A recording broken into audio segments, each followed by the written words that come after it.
In Calcutta for the literary festival Column, which means pen in Bengali, veteran journalist and foreign correspondent for South Asia, Ian Jack is with us in our studio. He began his journalistic career in Scotland and later covered South Asia as a foreign correspondent.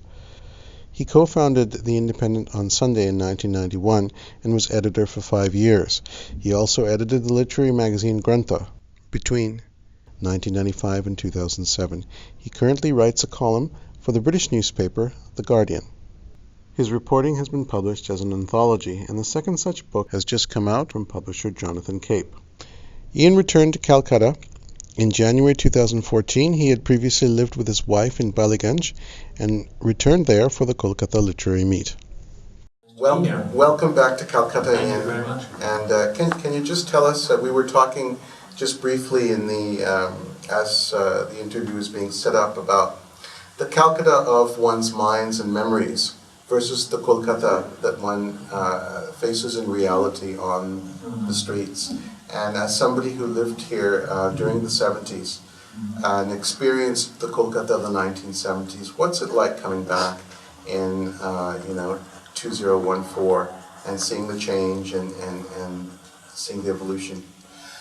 Well, as any Calcuttan will tell you better than I can probably, Calcutta is the least changed of any Indian city. It's not like Bangalore, which is hugely changed. It's not like Delhi, which has expanded so much, or Mumbai. So it's the least changed Indian city. So you can still see ambassadors in the streets, and there are still tram cars, which is an amazing sight to me. I'm quite fond of tram cars. The big difference, really, I guess, is that material goods were really hard to come across in the Calcutta of the 1970s and 1980s. It was an era in which if you wanted to buy olive oil, you had to go to a shop called Great Eastern Stores in Cherringeen, and if you were lucky they might have some, otherwise you wouldn't get olive oil. Now, that world of restriction and want to some extent, want if you were a middle class person and you wanted to have a better standard of living or a better standard of cooking or whatever, that world has gone. It's been replaced by the shopping mall. There's a lot more choice available. Absolutely.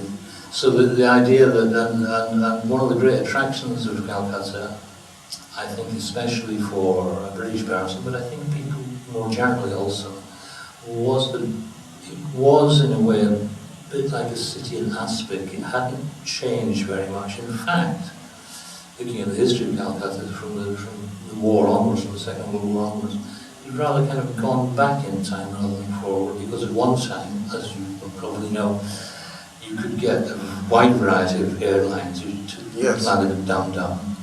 And then after the Naxalite insurrection, after the economy here began to really crumble, that stopped happening, and you had to fly here, you had to change in Delhi or change somewhere else. Now that was a big, and there was a huge, several thousand strong population of Europeans in Calcutta until the early 60s.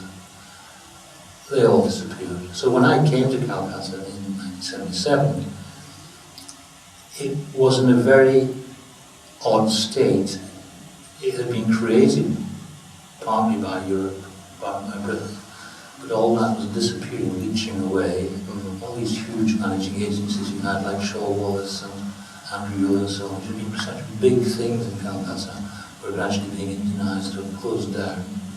So it felt quite a remote place to come to, and therefore was quite attractive for its remoteness, which is always appealing to any kind of romantic sensibility, right, but also for the fact it kind of returned you to your own childhood in my case, because the way it looked, slightly reminiscent of the way a big British industrial city looked around the turn of the century.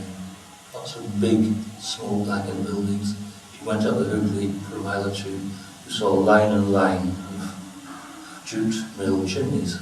So there was a sense of kind of being returned to your own past, at least your family's past in that way. So you mentioned the tram, and we did talk about this. These days, the number of people who take trams in Calcutta has really reduced. certainly the infrastructure hasn't been invested in, people are using cars. Do you lament the decline of the tram? Oh yes, I usually lament the decline of the tram. You could watch them going across the Medan. It seemed to me like incredible speeds, 40 miles an hour.